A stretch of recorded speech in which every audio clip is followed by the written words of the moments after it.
Good morning, grade fives. Happy Monday, April 27th. Welcome back from your weekend. I hope you had a fabulous weekend. I'm looking forward to being in touch with you over the week. This week is interview week, and I'm going to have a few more details about that in the video today.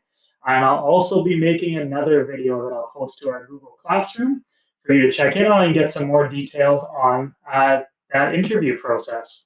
So, looking forward to learning with you, and thanks for being here to start the day with our morning meeting. So, we'll go over our meeting agenda. We'll start with today's work. Oops, sorry about that. Then we'll go into our class norms, our estimation, our daily quote, math minute, sharing news, writing challenge, and a movement break, of course, to end things off. So our job today, like I said, it's interview week today.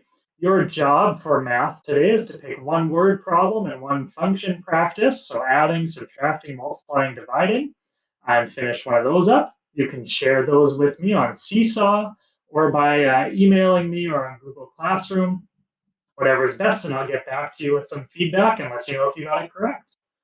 Our ELA social studies work is interview week, so that means your job today, you are going to be picking somebody you would like to interview. This could be a family member that lives in your house. It could be a friend that you're going to phone. It could be an aunt or an uncle or another family member or a grandparent, maybe. But it's your job to prepare some questions and interview them. So that's your job today is to decide who you're going to interview. You're going to think about what you already know about this person because we don't need to ask them questions you know the answer to. And then you're going to come up with some questions. So I'm going to be talking a little bit about thick and thin questions today in our video for just our class. So you can have some ideas. Just to give you a quick example, a thin question is something with a really short answer. Something like, where were you born? When was your birthday? What school did you go to? A thick question is something that requires a little bit more detail, like who's somebody you look up to and why? Or what's the most memorable part of your childhood? So something with a little bit of a longer answer and a story behind it. So we're going to talk about having a good combination of some thin questions to get those quick facts, but also some thick questions so we can learn a little bit about that person and hopefully learn some advice from them. So we'll be talking about that in our other video. Other jobs today is to read, and also, like always, there's extra options for you to participate in during this meeting.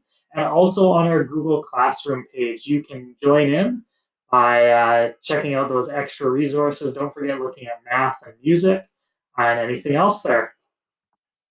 Our class norms. We will always have respect for everything and everyone, even if they are different or disrespectful.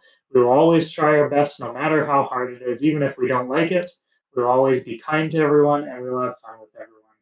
I want to encourage you and thank you for doing these things, grade fives. Like I said before, that second one especially, always trying our best, no matter how hard it is, even if we don't like it. I've been seeing people trying their best these past couple weeks. I love reading the research that you've shared with me and the creations that you've made. So I really appreciate it, and it shows you're trying your best. So thanks for doing that. Our estimation today, last week, we looked at how many diapers were in that bag and we found out the answer was 30. This time we're wondering how many diapers are in the box and how did you come up with that number? So share that answer in the comments below or on our Google Classroom page and you'll find your answer tomorrow. Our quote of the day is similar to last week's Friday quote. Do a deed of simple kindness, though its end you may not see, it may reach like widening ripples down a long eternity. So encouraging us, grade five, sorry, that's from Joseph Norris. Encouraging us to do kind things, even though we might not see what comes of it. Its ripples will go very far, all the way to eternity. So that kind deed it kind of reminds me of pay it forward. A kind deed can go a long way. You never know how you can impact somebody's day, and you can keep passing it on. So I encourage you to do those acts of kindness throughout the day. Our math minute today, I love this one. It gives us some opportunity for creativity in our math problems today. So this one says what could come next and what else could come next. So there's some options here. So the pattern starts off 1, 2. What could be next? There's a lot of options here. Your job is to say what the 10th number in the pattern would be and what else could it be. So you might realize, hey, there's a few different pattern options here that I could choose from. Your job is to make two of them. So what's one thing that could come next? What's another one? And then what would the 10th number be for each of those patterns that you thought of? Looking forward to seeing those. I love the creativity. And we'll share some of the patterns people came up with tomorrow because I know there's a lot of variety out there in what this could be. Sharing news. So, like always, I look forward to hearing from you throughout the day, grade fives. This weekend, I did some painting in my basement and also spent a ton of time outside, especially in the morning before the rain started in the afternoon. So, that was kind of the highlights of my weekend. Um, Here's what some other people did. Somebody caught some frogs in their backyard and shared some pictures with us. Three lovely little frogs there. Um, Thanks for sharing.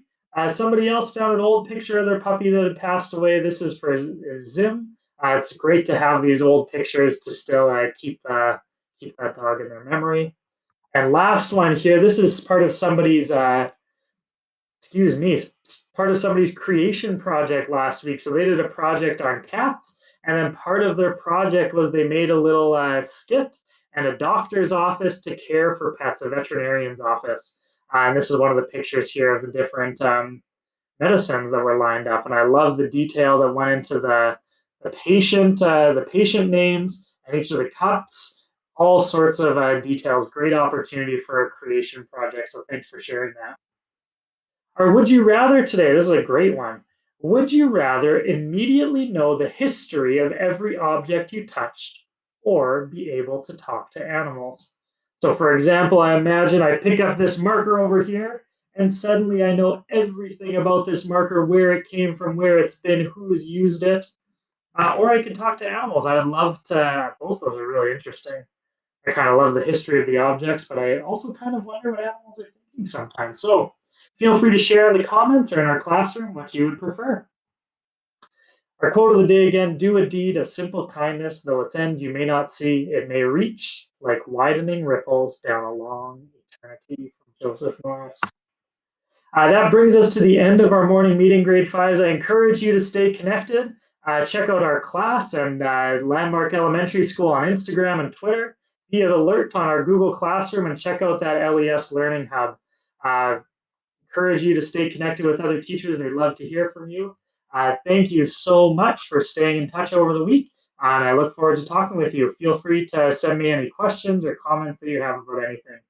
Have a fabulous rest of the day. See you, grade fives.